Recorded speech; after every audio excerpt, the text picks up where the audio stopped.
Bem, 26 de março de 2018, a aula é gametogênese e meiose.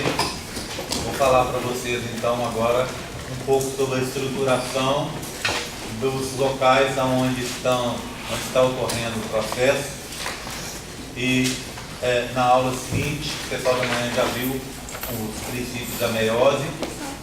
Então, o pessoal da tarde, daqui a pouco eu vou mostrar essas caixas aqui, explicando como acontece a meiose. Bem, eu vou pegar os modelinhos aqui. Nesses modelos a gente tem a estrutura dos tais dos túbulos seminíferos. Vamos lembrar então. Contei para vocês, só pegar aqui o genital masculino. Vou pegar agora esse carinha aqui, que me interessa. Vou pegar mais um dele. Aqui. Vou pegar uma caixinha.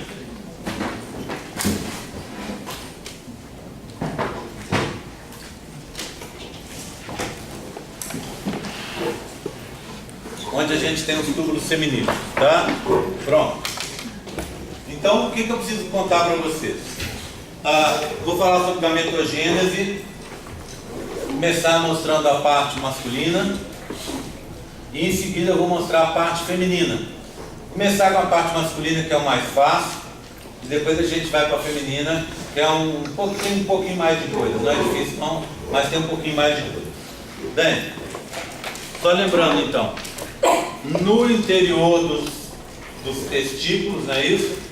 Eu vou ter aquelas estruturas que a gente aprendeu na aula passada, que a gente chama de túbulos seminíferos. Então vamos dar uma conferida. O que nós temos? O testículo está aqui, epidídimo do lado de cá, não é isso? Lá dentro os lóbulos testiculares, aqui de azul claro, e essas estruturas verdes são os tais dos túbulos seminíferos. Esses túbulos seminíferos são longos, né? Pode chegar até uns 80 centímetros de extensão. Eu tenho até 4 por lóbulo testicular, em torno de 50 lóbulos por testículo. Então é bastante, né? Bem, se eu pego um túbulo desse e dou uma olhada, ele vai ter uma estrutura assim, ó, em corte. Então eu peguei um túbulo daquele, tirei e cortei. O que nós vemos? Claramente nós vemos um tubo de paredes bem grossas, não é isso? Olha aqui, ó, ele tem umas paredes bem grossas. Essa parte roxa que está aqui, ó, é uma célula. Essa célula se chama célula de Sertoli. Deixa eu escrever ali, ó. Sertoli. Essa tal de célula de Sertoli, ela é a responsável pelo processo de formação dos gametas, que a gente chama de gametogênese, tá? No caso masculino, espermatogênese.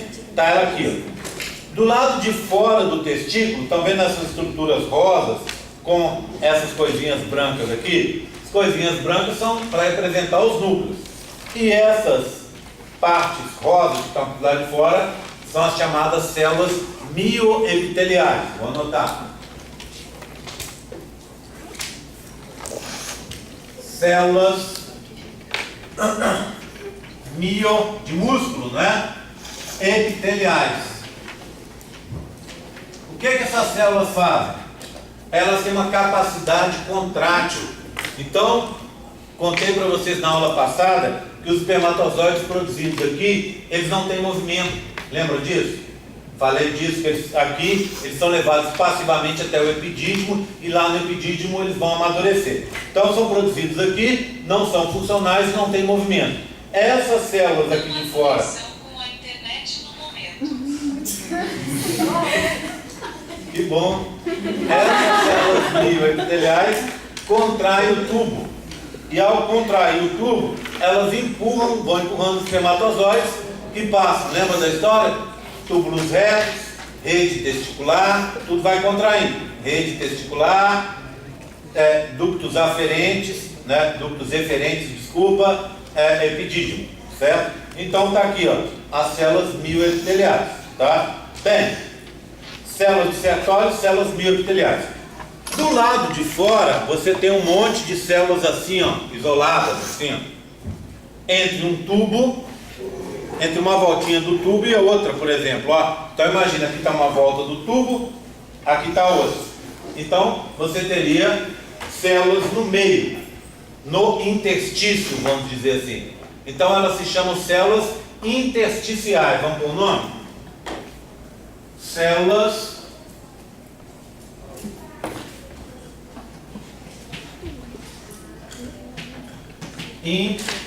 intersticiais, mas elas são mais conhecidas como células de Leydig. Tá bom?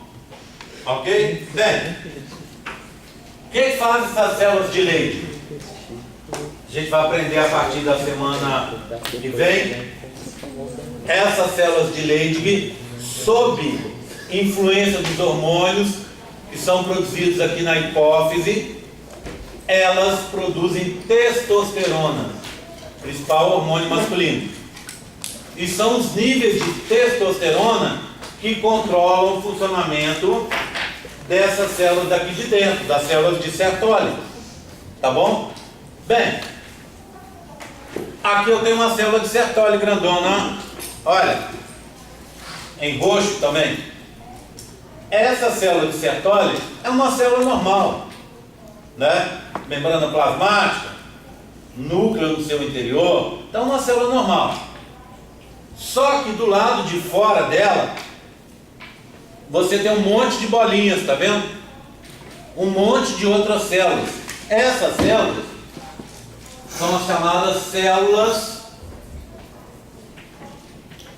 da linhagem espermática.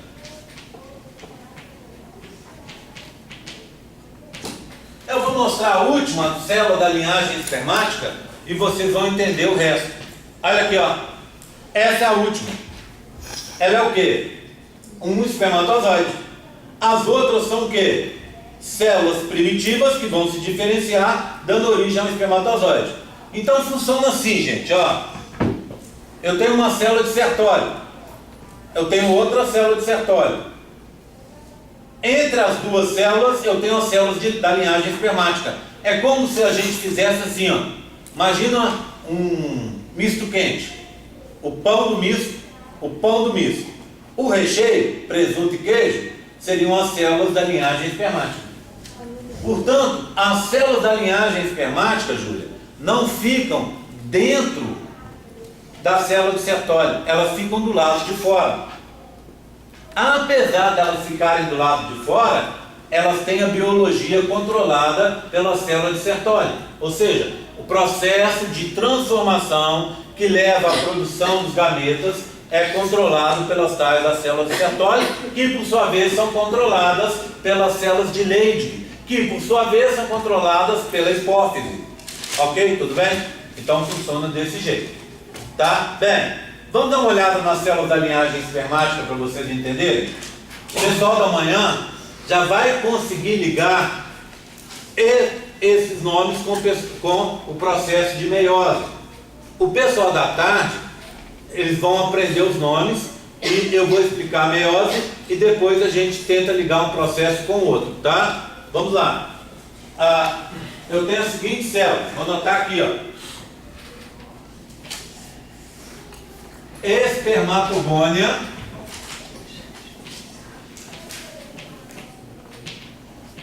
A. Espermatogônia B.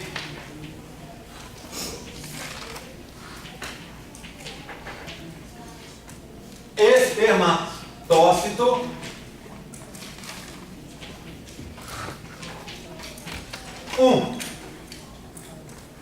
espermatócito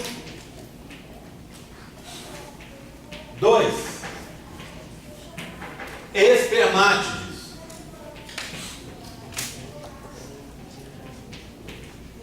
E depois espermatozoide. Vamos lá. Agora vamos olhar aqui no modelo. Ninguém anota, todo mundo presta atenção, tá? Dica do professor: na hora que eu estiver falando, não escreva. Na hora que eu estiver descrevendo o modelo, não escreva. Preste atenção, porque senão aquela descrição passa e você não aprende. E lembra, o modelo cai na prova. Eu estou descrevendo, vocês precisam entender. Claro que vocês vão ter a monitoria, vocês vão ter os vídeos para estudar, você vai ter o material lá no campo virtual, tudo para você, mas a explicação inicial, ela é muito importante, então presta atenção. Célula de Sertoli está aqui, ó, em lilás, não é isso? A primeira célula da linhagem fica aqui embaixo, ó, aqui, ó. Ela parece ter uma sainha, tá vendo? Daqui a pouco a gente vai aprender como é que chama essa sainha. Mas ela fica separada em dois compartimentos. Vamos dizer assim, ó, embaixo da saia e acima da saia. As células da linhagem espermáticas mais primitivas, olha lá em cima, ó, são as espermatogônias A. Elas ficam aqui, ó. Elas são as células de reserva. Como assim? É homem, não é? Então o que acontece? O homem começa a produzir espermatozoides lá pelos 10, 12 anos. E vai produzir até os 90 anos. Por quê? Porque essas células estão sempre ali. São as células de reserva. Tá? Aí o que acontece com a espermatogônia A? Ela sofre mitose. Lembra? Mitose gera duas células iguais. Uma, então ó, mitose. Uma é ela mesma. Ficará guardada. E a outra vai se transformar na espermatogônia B. O que a espermatogônia B faz? Atravessa a saia. Vamos dar um nome para essa saia logo? É uma barreira. A gente chama barreira hematotesticular. Por que barreira hematotesticular? Porque o sangue está passando aqui, ó, e a parte interna do testículo está aqui. Nessa barreira são feitas junções oclusivas e adesivas entre uma célula e a vizinha. Fica assim, ó, fechadinho. E a célula da linhagem testicular ficam no meio, tá vendo? Então você separa o tubo em dois compartimentos. Vamos voltar para aquele nossa estrutura do tubo? Olha aqui, ó. Eu vou passar, depois vocês vão ver. Tem um degrauzinho aqui, ó, do lado de fora. E tem uma parte mais elevada que eu pedi para fazer aqui do lado de dentro. Essa parte de fora, onde estão em vermelho as espermatogônias A, aqui indicadas em vermelho aqui também, elas ficam só aqui do lado de fora. Quando ela sofre mitose, ela gera duas iguais, lembra? Mitose gera duas células idênticas. Uma fica aqui e a outra atravessa a barreira hematotesticular e vem aqui para cima. No início, a célula que atravessou a barreira, vamos passar para o modelo grande, ela é vermelha como a de baixo. Só que daqui a pouco ela começa a sofrer uma diferenciação, tá vendo? Começa a ficar, eu pedi para marcar de laranja, tá vendo? Ela tá para indicar para vocês que ela está se diferenciando, olha. Ou seja, ela era espermatogônia A, toda vermelhinha. Aí ela ficou vermelha com bolinhas laranjas. Espermatogônia B, foi a que atravessou a barreira hematotesticular.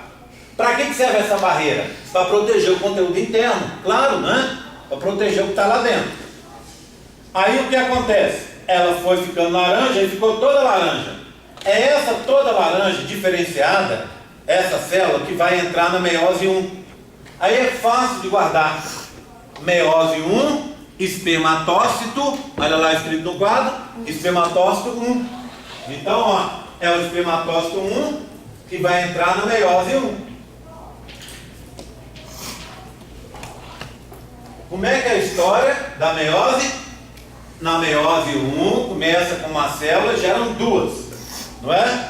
Então, ó, esse espermatócito 1 vai gerar, deixa eu colocar assim, ó, duas vezes, duas células, espermatócito 2, que vão entrar na meiose 2. Então, deixa eu mostrar para vocês aqui no modelo. Olha aqui, ó. Espermatozoide aqui em cima, né? Espermatogônia A embaixo, vermelho. Espermatogônia B em cima aqui, em vermelho com bolinhas laranjas. espermatócito 1, o primário aqui de laranja, espermatócito secundário aqui mais para próximo da luz do tubo, tá vendo? Em amarelo. Esse espermatócito secundário, cada um desses vai dar origem a duas células. Essas duas células são as células que se formam no final da meiose, que a gente chama de espermátides. Então, ó, cada espermatócito 2, são dois, vão dar origem a duas células espermátides, conhecidas como espermátides, que terminam o processo. Acabou a meiose, acaba aqui, ó, aqui no azul clarinho. Mas essas células ainda vão sofrer diferenciação. Como é que chama essa diferenciação? Essa diferenciação é controlada pelas células de Sertoli. Sempre. Essa diferenciação se chama espermiogênese. Então as espermátides sofrem espermiogênese,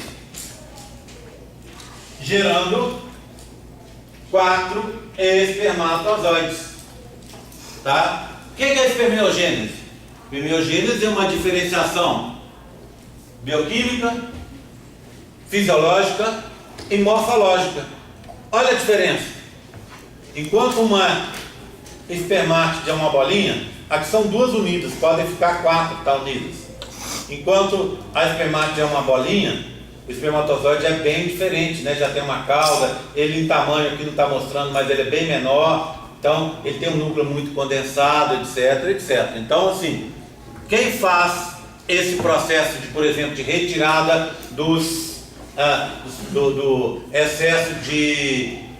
excesso do citoplasma e de membrana?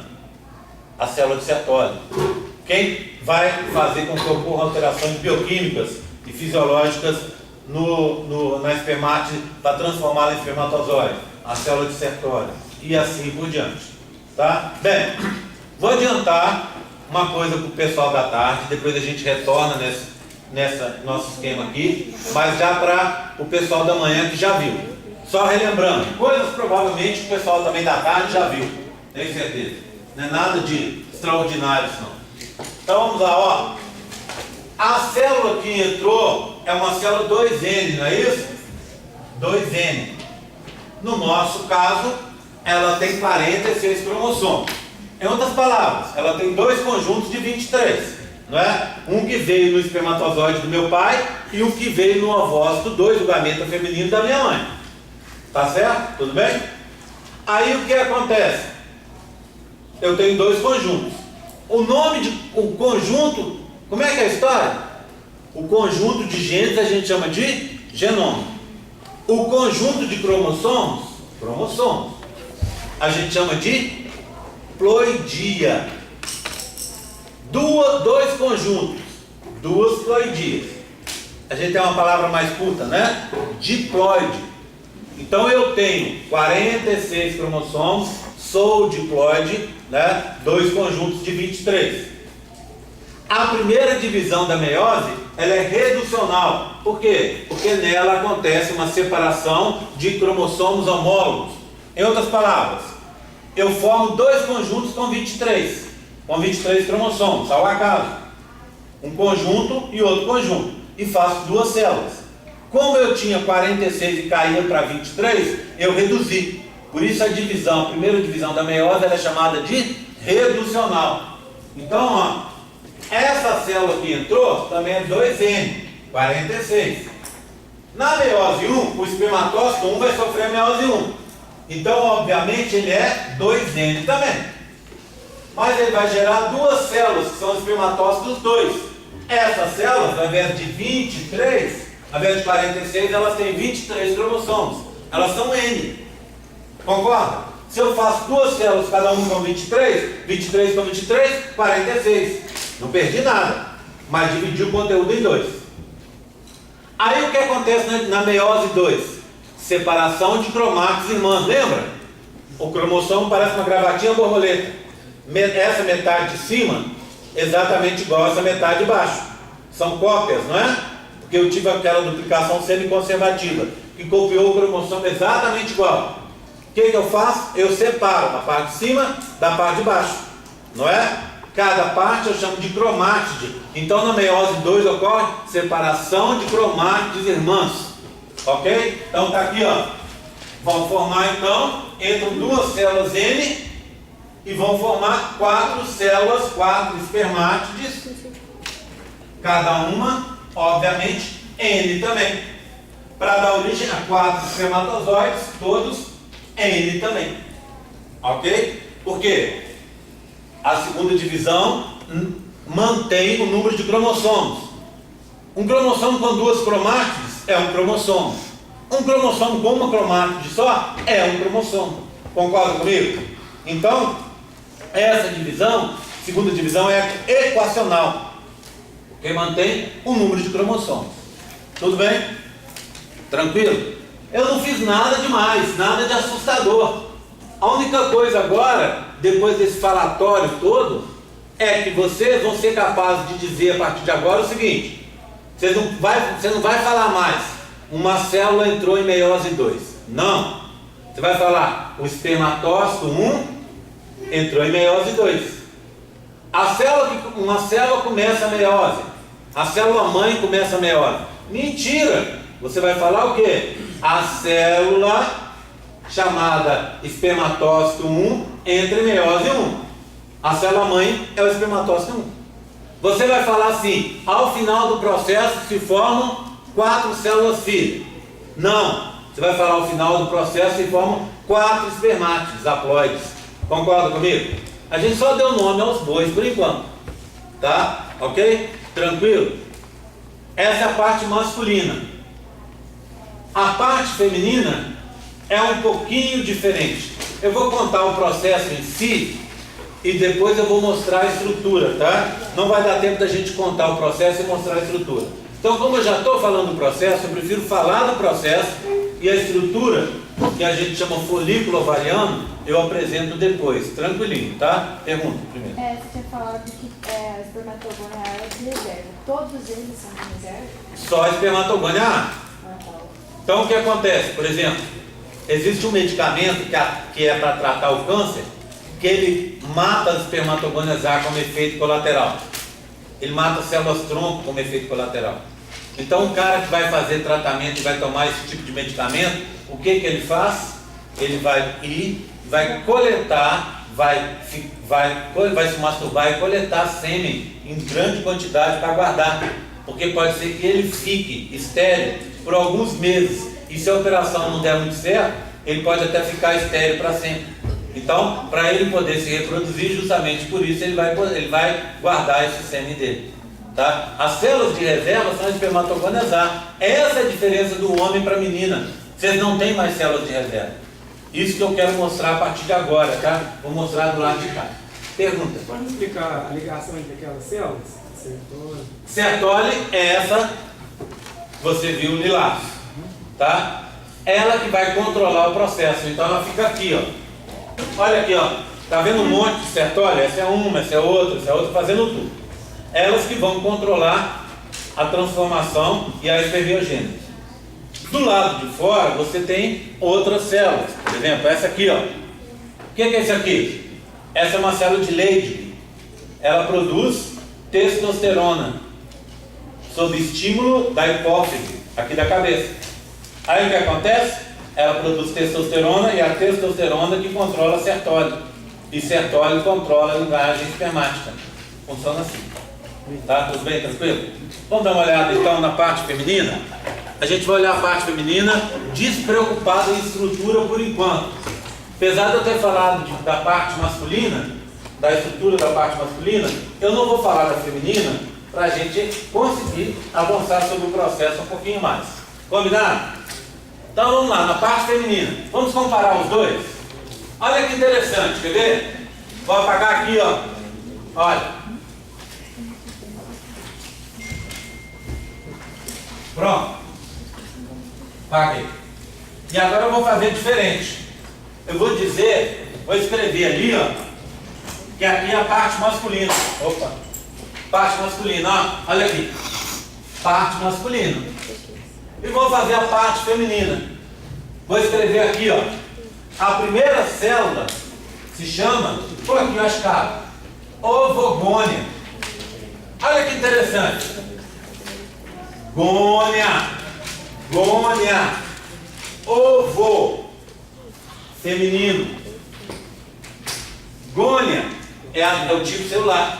Então, se eu quiser falar dessas células primitivas, quer seja no homem ou na mulher, eu falo assim, as gônias, entendeu? Não preciso falar as espermatogônias e as ovogônias. Eu falo simplesmente as gônias, tá bom? Como é que acontece com vocês, meninas? As ovogônias surgem enquanto vocês estão lá dentro do útero da sua mãe. Ah, Gê, mas as espermatogônias não são assim? São também, nada demais, tudo bem?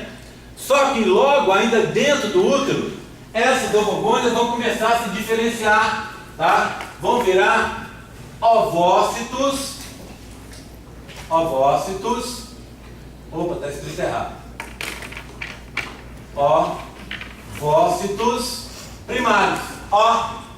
Citos 1. Citos 1, tá vendo? Mesma terminação. Se eu quiser falar desses dois tipos de célula, as que vão entrar na meiose, eu falo citos 1, tanto masculino quanto feminino, entenderam? Sacaram? Tá? Então o que acontece? Enquanto vocês ainda estão dentro do útero, meninos, da mãe de vocês, vocês transformaram todas, absolutamente todas as ovogônias em ovócitos 1. Tá? Tudo bem? Ou seja, se eu quiser fazer um estudo, pegar a Samantha vai me doar células para eu estudar. Se eu quiser pegar as células da Samantha para poder estudar ovogônias, vai dar certo? Não, a Samantha não tem nenhuma ovogônia para me dar. Ela tinha quando ela estava na barriga da mãe dela, hoje em dia ela não tem mais, entenderam? Tá? Então ainda dentro do período fetal, essas células começam a se transformar e todas vão virar ovócitos 1. Fala. A ovogônia vira o ovócito 1 da mesma forma que o espermatozoide. Da mesma forma. Só que olha a grande diferença, isso que a Júlia falou é importante. Eu, quando tiver 80 anos, eu ainda vou ter espermatogônias A virando espermatogônias B, que vão chegar lá no final a espermatozoides.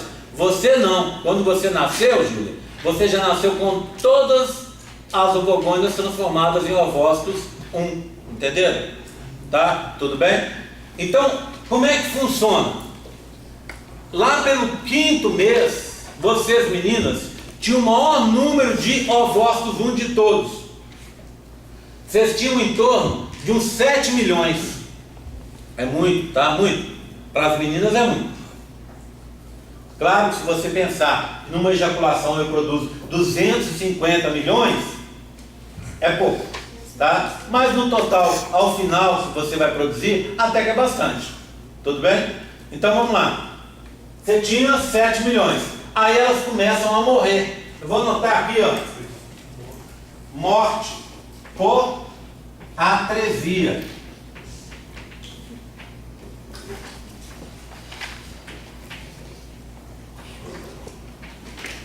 O que é essa atresia? É um tipo de suicídio celular, de morte celular programada. A gente sempre aprendeu como morte celular programada a apoptose, não é isso? E a necrose. Mas a atresia é um outro tipo de morte celular. Ok? Tudo bem? Então o que aconteceu? Por atresia, vocês meninas foram perdendo esses ovócitos. E ao nascimento, vocês tinham em torno de uns 300 mil só. Você vai falar, nossa, mas é pouco? Só 300 mil? Espera aí. Vamos fazer um cálculo aqui de cabeça? Ó, menina começou a menstruar, a menarca, o ciclo dela começou aos 10 anos. Estou arredondando, vou arredondar os números só para facilitar. 10 anos. Aí o que aconteceu? O ciclo dela durou 30 anos. Ela entrou na menarca, é o primeiro ciclo. Menopausa é o último. Então ela entrou na menarca aos 10 anos. E entrou na menopausa. Algum problema que eu possa ajudar aí, garoto? Algum problema? Está com alguma dúvida? Tá. Ela entrou na menopausa aos 40 anos. Portanto, o ciclo dela foram de 30, ela teve um ciclo reprodutivo de 30 anos. 30 anos vezes 12, faz uma conta aí para mim. 30 vezes 12 dá quanto? Quem está com o celular na mão? 360. Pronto. Então ela teve 360 ciclos. Ou seja, se em cada ciclo ela produz um gameta, que pode ser fecundado, ela só precisou de 360. Concorda comigo? E não é bem assim, não é verdade? Quando você está grávida, você não produz os gametas. Tem períodos que você não vai ovular, como dizem popularmente, né? Então não é bem assim. Agora, tem um detalhe. Em cada ciclo, algumas células desses ovócitos 1 vão ser recrutados para o desenvolvimento. Em torno de uns 10 a 20. Vamos já fazer uns 20 de uma vez? 360 vezes 10, 3.600. Vezes 20, 7.200. Arredondando, 8.000. Desses 360 mil, você só vai usar 8.000. Mas vai realmente utilizar na prática, no máximo os 360. Considerando que, quando engravidou e está amamentando, você não vai ovocitar. Concorda comigo? Está vendo? Mesmo se a gente faz essa conta simples, simplória, a gente vê que 8.000 seria o máximo. E você tem 360 mil, muito mais. E quem toma anticoncepcional também, tem uma outra coisa. Eu estou contando uma pessoa que não está tomando anticoncepcional, porque toma anticoncepcional o ciclo para, não é isso?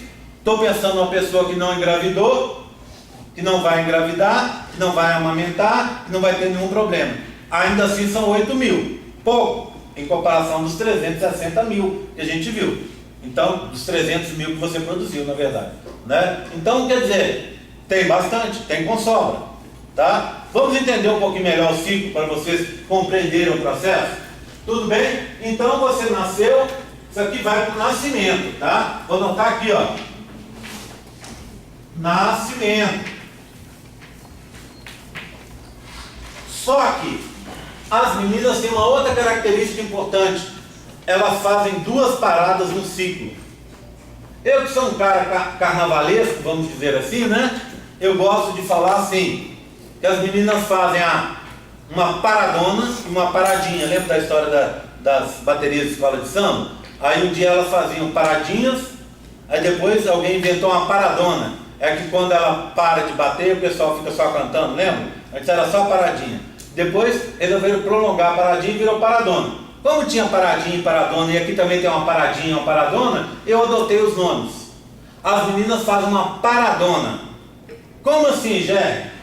Os seus 300 mil ovócitos 1 vão ficar parados na prófase 1, numa etapa onde vai logo próximo assim que aconteceu a próximo over. Acontece o próximo over, tá? Entre diplóteno e zigóteno, e aí o que acontece? Você dá uma parada, uma paradona. Essa paradona, o nome dela é dictióteno. Cuidado, hein? Dictiótono não é nome de fase, não é nome de etapa da prófase, não. Lembra das etapas da prófase que tem aqueles nomes complicados? Lesipa de di, não é? Lepitótono, zigótono, diplótono, paquítono, diacinese, não é assim? Né? Então o que acontece? Não é nenhum nome dessas etapas, é o nome da parada que acontece. Então eu posso dizer o seguinte: as meninas param, ainda quando estão dentro do útero materno. Essa parada acontece assim que os ovócitos vão chegando, os ovócitos 1 vão chegando no dictiótono. Assim que começa a prófase 1, para e fica parado. Vai ficar parado até a menarca, o primeiro ciclo feminino. Vai ficar parado até a menarca. E em cada ciclo, em torno de 10 a 20 células dessa parada vão ser recrutadas para reinício do ciclo. Em outras palavras, quando você tinha 12 anos e teve seu primeiro ciclo, Umas 20 células dessas foram recrutadas, estavam paradas em dictiótomo. Agora, quando você tiver esse ciclo agora que você está tendo, mais umas 20 foram ativadas. Em cada ciclo umas 10, 20, em média, tá? São ativadas até a menopausa. Quando chega a menopausa, o processo para. Tá bom? Posso dizer então que você tem em torno de uns 300 ovócitos 1, 300 mil ovócitos 1, parados em dictiótomo. E em cada ciclo, uns 20 a 30 são reativados para iniciar o ciclo. Aí eles reiniciam. Era prófase 1, não é? Prófase 1, prometáfase 1, metáfase 1, anáfase 1, telófase 1, intercinese, prófase 2, metáfase 2, a paradinha. A primeira dessas 30 células que chegou em metáfase 2,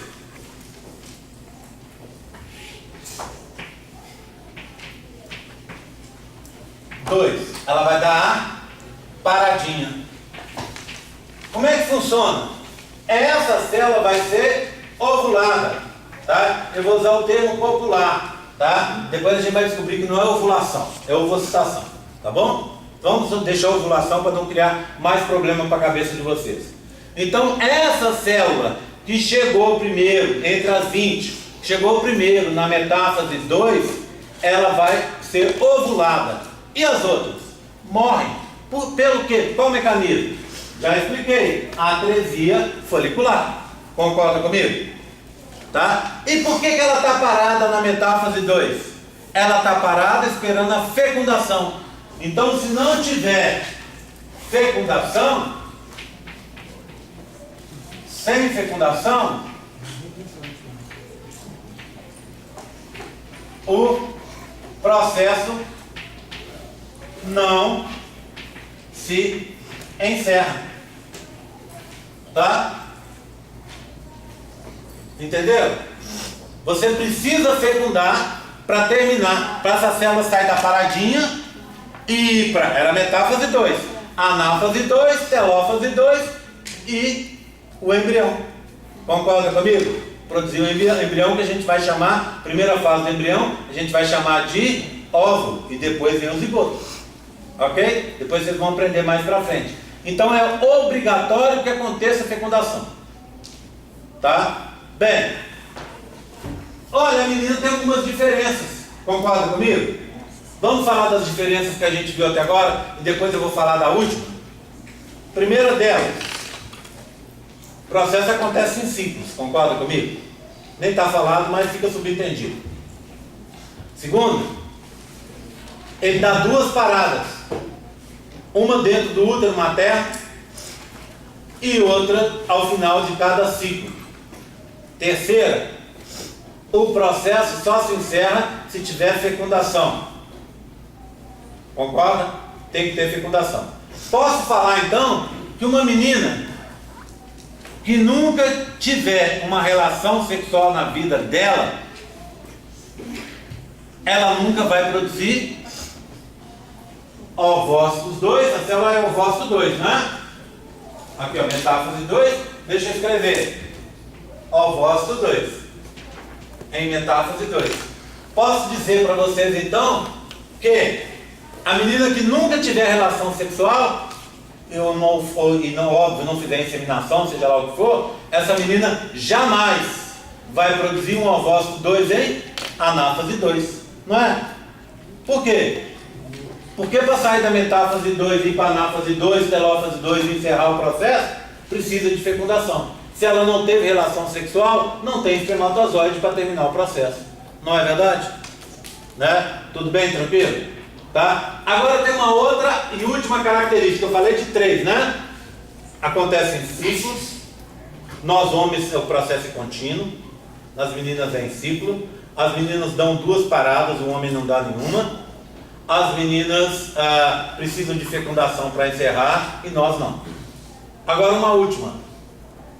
Nesse processo feminino, só se forma uma célula.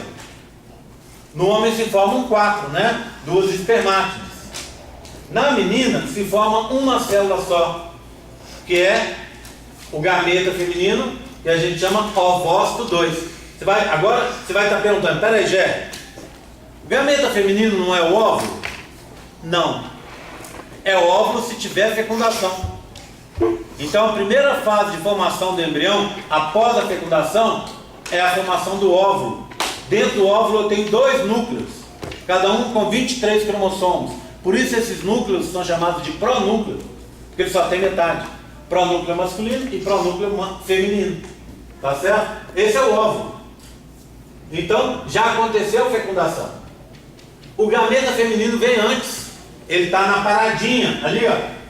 Ele é o ovócito 2 parado em metáfase 2. Ele que é liberado para ser fecundado. Então eu posso dizer para vocês, tá, que você não está ovulando mais. Concorda, meninas? Você está ovocitando. Que chique, hein? Agora você pode falar lá na República, hein? Ai, meu bem, hoje está complicado, ovocitei. Tá certo? Não é muito mais chique, né? Na mesma hora, né? A menina vai falar para você, não precisa mais lavar banheiro. Pronto, depois dessa eu mesmo vou lavar o banheiro para você. Tá certo? Chique, né? Então você subiu de nível. Ok? Tudo bem? Então o que acontece? Gameta feminino, ele é um só. É uma célula gigante. É uma célula em volume, a maior do corpo humano. Ela tem um volume gigantesco, enorme, equivalente a mais de 20 células individuais. Tá? Essa célula com esse volume enorme é o ovócito 2, já expliquei. E as outras 3? Não eram 4 que se formavam no final da meiose? As outras 3, na verdade, nem se formam. Uma, lembra que na meiose 1 geram 2 células, N? Uma é o ovócito 2, o gameta feminino. A outra é uma célula pequenininha, que vai servir, só tem praticamente núcleo e uma capinha só de citoplasma. Essa célula pequenininha é o que a gente vai chamar de glóbulo polar, corpúsculo polar, corpo polar, globo polar, mas eu prefiro chamá-la de polócito. Então essa célula, então meiose 1, entra quem? Então você entrou a ovogônia gerou ovócito 1, que entrou na meiose 1, ele é 2N, gerou 2 células, o ovócito 2, aqui ele vai dar uma paradinha, não é isso? E o que? O polócito 1. Esse polócito 1 é para descarte do material genético. Não serve para nada, serve para jogar fora o material genético. Então, serve, né? Está descartando o material genético. Tá? E aí, o ovócito 2, se ele for fecundado, deixa eu escrever aqui, ó, fecundação. Se ele sofrer fecundação, ele vai virar 2 células. Essa aqui, ó, o óvulo. E essa aqui, o polócito 2. E também é para descarte do material genético. Tudo bem? Última coisinha para a gente encerrar. Polócito 1 e polócito 2 são haploides, são N. N e N. O ovócito 2 é N. O ovócito 1 é 2N. E o óvulo? Depende. Tem gente que considera que tem o pronúcleo masculino lá dentro 2N. Tem gente que considera, pelos pronúcleos estarem isolados ainda, considera como N ainda, tá? Tudo bem? Vamos deixar o sinal de dúvida aqui. Agora tem o seguinte. Apesar de serem apesar de ambos serem N, o polócito 1 e o polócito 2, eles têm uma diferença. O conteúdo de DNA no polócito 1 é 2 vezes o DNA, é 2 vezes o que acontece no polócito 2. Por quê? Porque aqui eu tenho 23 cromossomos, cada um com 2 cromátides. E aqui eu tenho 23 cromossomos, cada um com uma cromátide só. Dúvidas? Hein? Dúvidas? Tranquilo? Desliga, por favor.